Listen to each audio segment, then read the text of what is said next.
Looks like he's at Okay, work. sorry. I got a computer issue, so I got two going. So Impressive. What's that? I said, that's impressive. Yeah, I'm just glad that we all made it on here and that this is working. So my name is Jim Patton. For those, I think I've met everybody so far, and over the last few weeks, and this is our fourth seminar already in our spring training program. And in just a minute, I'll introduce our speaker. But as a reminder, next week we have a session with Lindsay Langford from St. Vincent Sports Performance, and she's going to be here talking about nutrition and running. Lindsay was actually a couple of years ago. I worked with Lindsay. First time I'd worked with a nutritionist, and she did wonders for me. I learned so much. There were things I'd go to sessions and thinking, I know what she's going to talk about. The topic is, hydration. I know all about hydration. And then she'd tell me stuff and I'd go, I confess this to her. I'd go, wow, I didn't know that. So, and she said, you're a bit of a smart aleck sometimes, aren't you? And I go, I think I am actually. So she's awesome. And then we'll have a week off and before we start up some of the sessions in March. But to dive in tonight, our guest speaker is Angie Grogan, and Angie was a little background on her before we get started. She was born and raised in Indiana. As I've mentioned already, she attended Butler. So I know we have a few Butler grads on here, where she studied psychology and ran cross country and track. And after graduating, she went to work for the American Cancer Society with patient services and cancer prevention and early detection programming. Then her journey took her to the St. Vincent Stress Center, where she began working as an adolescent therapist while attending night school to earn her master's in counseling from Indiana University at IUPUI. She stepped away from that for a little while as the role of a therapist while raising two children and spent free time writing, coaching, practicing, teaching yoga. And recently she finished up a counseling residency at the Christian Theological Seminary's Counseling Center, which helped her prepare for the creation of her own private practice last year. What an interesting time to start a private practice. It really was. And when not working, she loves spending time with friends, family, running when she's able to, being in nature, laughing at old comedy shows, and practicing yoga. So welcome, Angie. Thank you. Thanks, Jim. It's great to be here. And Angie and I, we spent a little bit getting to know each other back and forth via email, and thought of some different topics, different questions to ask. As always, you guys feel free to, if you want to put a question in the chat, that's fine. Or if you just raise your hand, or we'll make this informal. I'm sure Angie's okay with that. But sort of to kick things off, gosh, where do you begin with this topic, especially with what are still in the middle of? But Angie, maybe from your perspective, like how important is running or walking right now, or just exercise in general with all this going on with the pandemic? Yeah, I'm sure everyone here would agree. It's really important, more than ever, to give us, an outlet for frustration, being cooped up, getting out, getting fresh air, just getting oxygen in our bodies and nourishing our bodies in that way. And just, I'm sure you all can relate to how important, running and walking is during this time. Yeah, I mean, I know in my own case, and I've talked to others, that's the one thing that has stayed normal through this whole thing. I mean, Yes. It gets normal, and then I'm not running with a large group like I sometimes do, but maybe running on my own or running with one or two other people and, social distancing, but that is the one normal thing that I have. Yeah, I've heard that from a lot of people. And it's so important to us to have something kind of to cling to. Personally for myself, I thought, okay, as this was going, like, as long as I can get out and run a couple of miles, I can handle this, right? I can manage I wasn't necessarily an anxious person, but I had some anxious feelings around the pandemic, what's going on, how long is this going to last? And I thought, okay, if I can run, I can feel normal, right? And then I got injured. End of October, I had this glorious run. And then the next day, I'm like, oh, my ankle hurts and I don't know why. So then the bigger message I'm getting to is then we have to adapt again.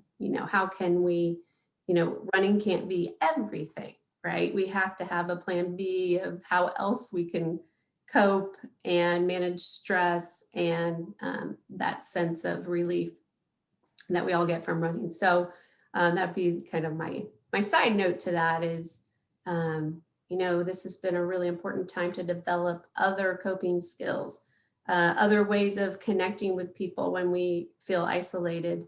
Kind of a silver lining, people are doing these Zoom calls more now. I've heard like with families, they're actually talking more through Zoom than they did before. So in some ways we've adapted well, I think. Does anybody have anything they want to add to that?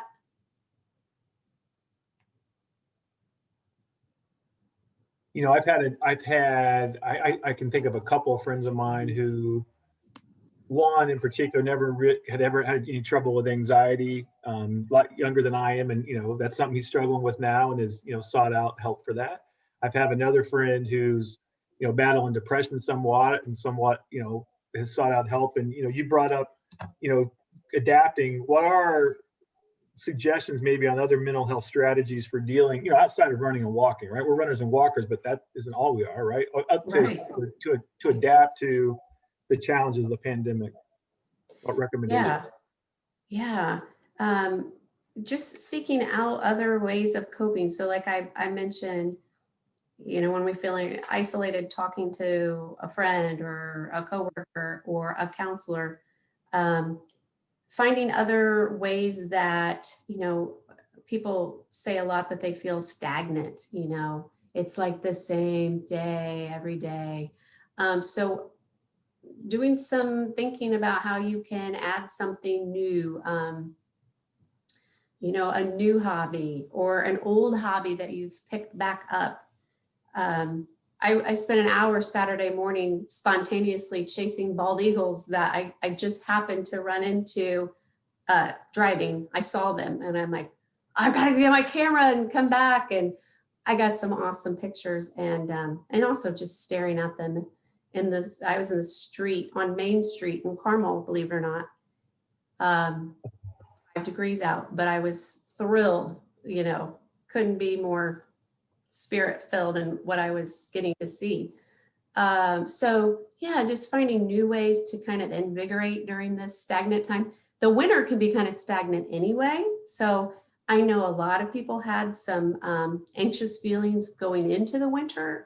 Particularly, I heard this a lot, like in December, just kind of dread of, the pandemic and winter, when the pandemic started, it was March, and then pretty soon it was spring and we were getting to be back outside. So I know people have wondered how to get through the whole winter, being less social and a little bit more contained. Angie, I wanted Yeah. to answer your question. I've noticed that a few of us, we just get together, like this morning, went and walked at Eagle Creek. Well, I usually run, but I'm saying it's okay. The walking and the talking and to find out, I love the phrase, it's okay not to feel okay, because other people are feeling what we're feeling now. Is like, Yeah. And I noticed this morning, we all said, thanks. It was good just to come out here for an hour. Now we can go on with our day. So I think sort of reaching out to other people, and maybe you don't always have to run. You can walk or, Kathy, yes. I so relate. I'm glad that you said that. For us runners, it's like giving yourself permission to walk with a friend when you normally would run. I've done that too. And the conversation and the time, even, 6 feet apart or 4 feet apart, is so worth it to feel that sense of connection. And like, how are you doing? Like, how are you really doing? Yeah. Versus a text or a quick email or something. So carving out time to slow down a little. Mm-hmm. I think runners often maybe don't give themselves permission to change the pace, and like we're talking about walking, and it's kind of metaphorical. And also I think you kind of mentioned some self-kindness too, and kind of giving yourself a break, that we don't always have to be zoom, running, no pun intended on this Zoom, but racing around. Yeah, slowing it down. Well, and I said, no, you and I were talking as people were joining, and I know not everybody wants on yet, but just also whether it's this time period or other time periods, pre-COVID, just being okay to forget, forgiveness for missing a run, right? Or not following that training schedule to a T. Sometimes we're too hard on ourselves on that, I would guess. Right. Yeah. Yeah, definitely. And I've seen, it's interesting that, so my wife has walked a lot during COVID. She's not a runner. She's really someone to be, if she was on her, she'd tell you she hates exercise, and she didn't have to really worry about it in her life until about the last 10 years, right? And because of the way her metabolism was. But she is someone, which, Angie, when you were talking earlier about this time of year is tough anyway, she's someone that would tell you, hey, January, February is a bad time for me. If she could go away, for a long weekend in January, February, that's all she needs to sort of, keep her engaged, and she's fine, and she makes it through the rest of the year. But so she's been walking a lot, way more than she ever has. And I can see a difference in her, I think, that sometimes she doesn't even see in terms just of her mindset. And maybe you could talk a little bit about that. I mean, besides obviously the physical benefits of running and walking, but just some of the mental health benefits of it. Oh, yeah. Yeah. Kevin, were you going to say something? Or you just?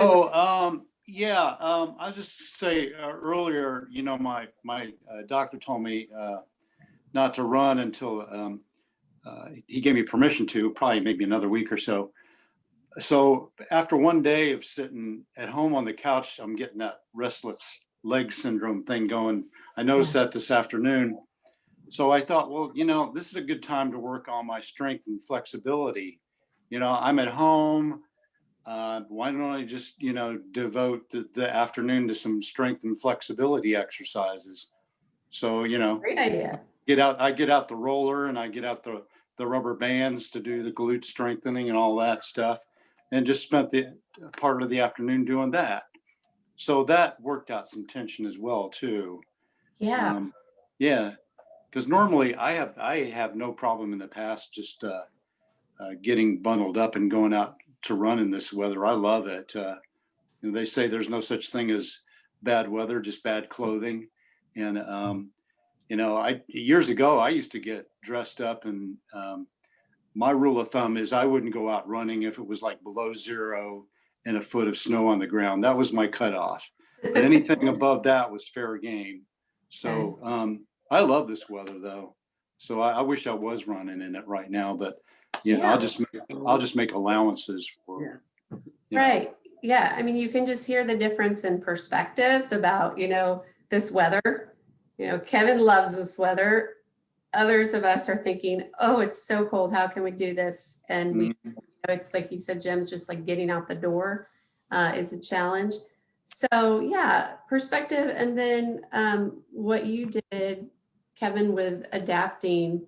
Okay, so I really shouldn't run. What else could I do? Because our legs want to move. Our bodies want to move. So it's easier said than done to just not run. So definitely, or stretches and strength training, those things that still activate your muscles are still going to give you some of that relief.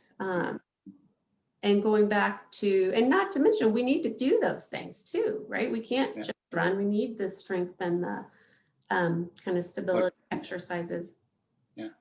Especially, I've learned that as I get older. Oh, why did you get hurt? Because this is weak. You need to work on that. And then, shoot, Jim, I remembered your question. And then some of the mental health benefits, okay. just in general, not just the physical benefits, but some of the mental health ones. I know we touched on a little bit. Yeah. So some of the other things that you may or may not think of is the mental clarity that we get kind of running.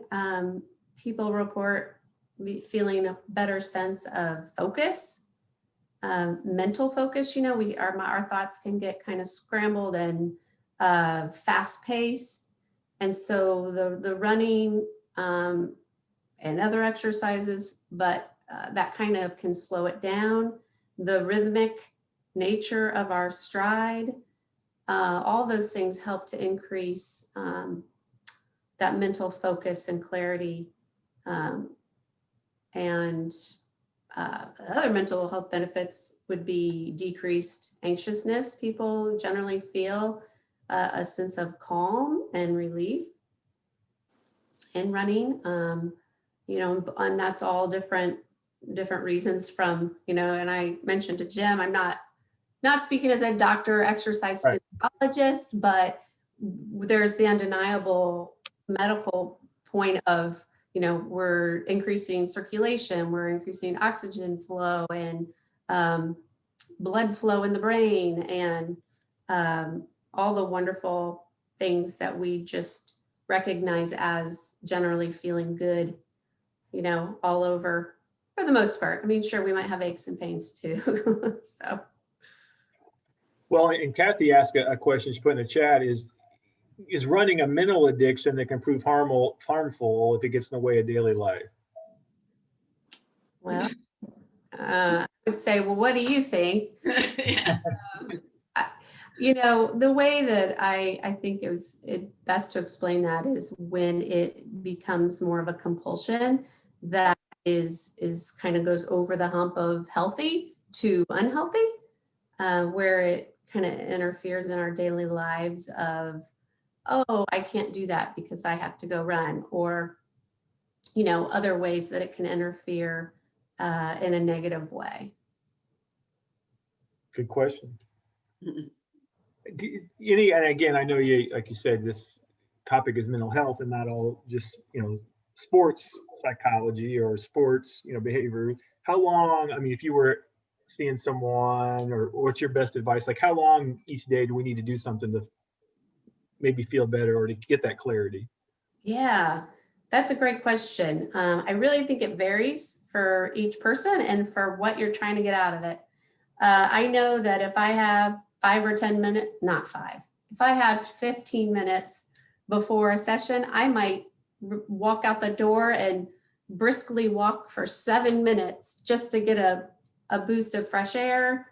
Certainly when it's cold, it's very invigorating. Mhm. And then I might jump back on a session. So I would say as little as sometimes as 5 minutes can give you a boost, a little stress relief. And then of course, if you're looking for, greater health benefits, that would be longer. I think the recommendation is like 30 to 60 minutes of moderate exercise most days of the week.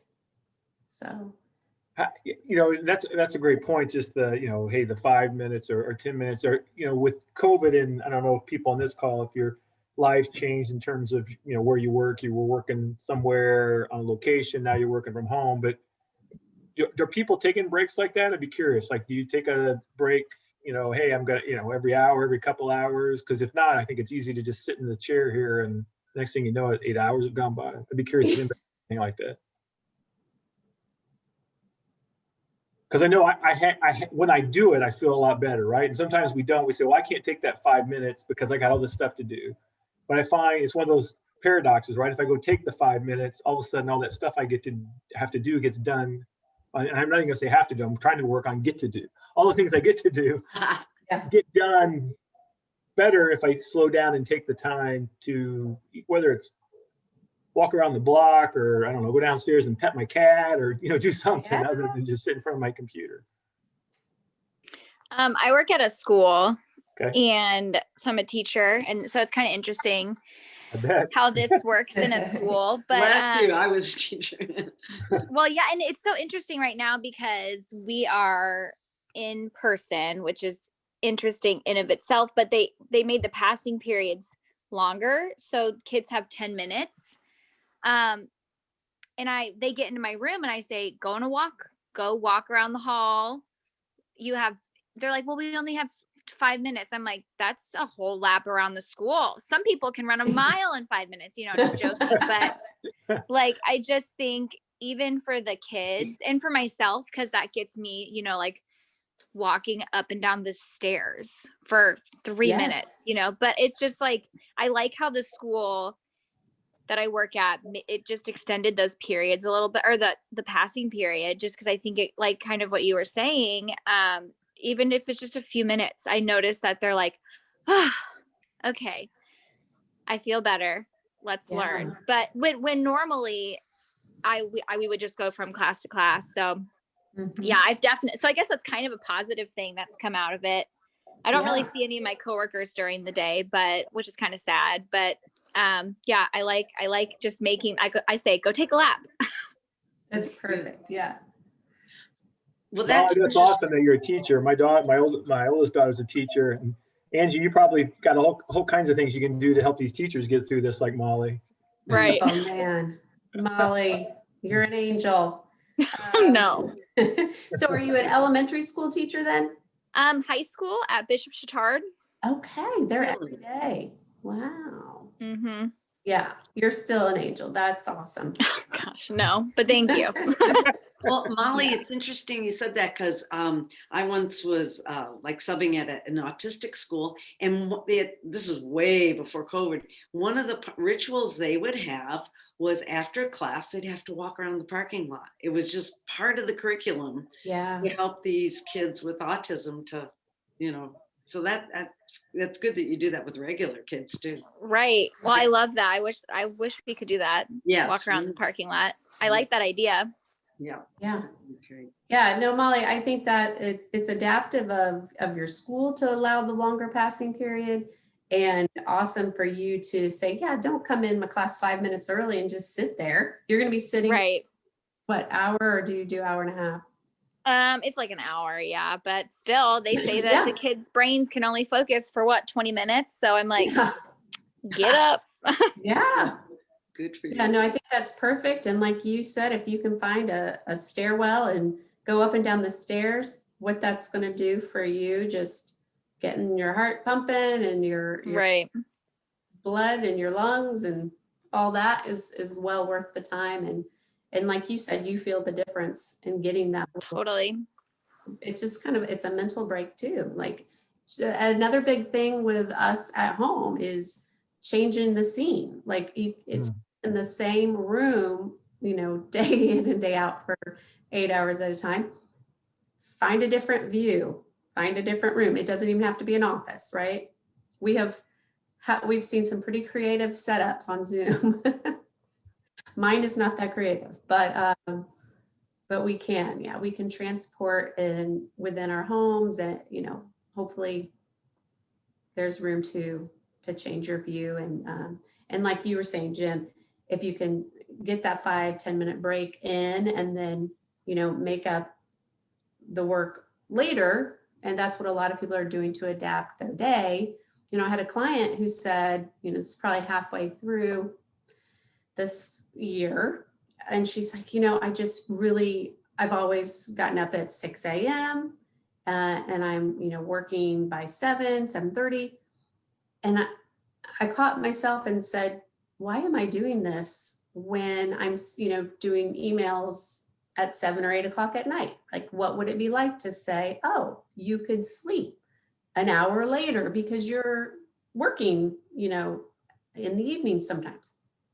And so, yeah, just being flexible in your schedule where you can has been a helpful thing for people. Yeah, it definitely has been. And, it's interesting. I like your suggestion on changing if you can, where you are, maybe a couple months into this. And sometimes we stereotype, right, people. So when this all went virtual, I think there was this thing, well, all the people that are a bit younger, they're going to love this working from home. And, the people that are a little bit older are going to have trouble adapting. And I've got one or two friends who are mid-20s. One works at Lilly, for example, who said, I'm going nuts. He said, because my apartment is not set up for this. So I'm in the same spot all day, every day. And he said, I gotta get out. I gotta figure out another way to do this. Yeah. That reminds me, I used to work at Lilly. I'm retired from there now, but during my lunch break, when I was feeling a little stressed out, I'd go run the stairwell. There was a stairwell that went up 13 flights, and I'd go run it a couple of times and time myself and keep track of my time to see if I could beat that the next time I did it. So that was a good way of working out stress for me, using that stairwell. Yeah. Yeah, using the stairwell for some exercise, but also you touched on a mental health benefit of like goal setting. You were Yeah. setting a goal, seeing if you could beat it. And that's one of, kind of going back to an earlier questions, one of the benefits of exercise and running is that sense of kind of a self-empowering feeling that we get from the goal setting. Even when it's, running in the stairwell, or, how fast do I run around my block? Just the little goals sometimes can mean a lot, can mean a whole lot. Yeah. Yeah.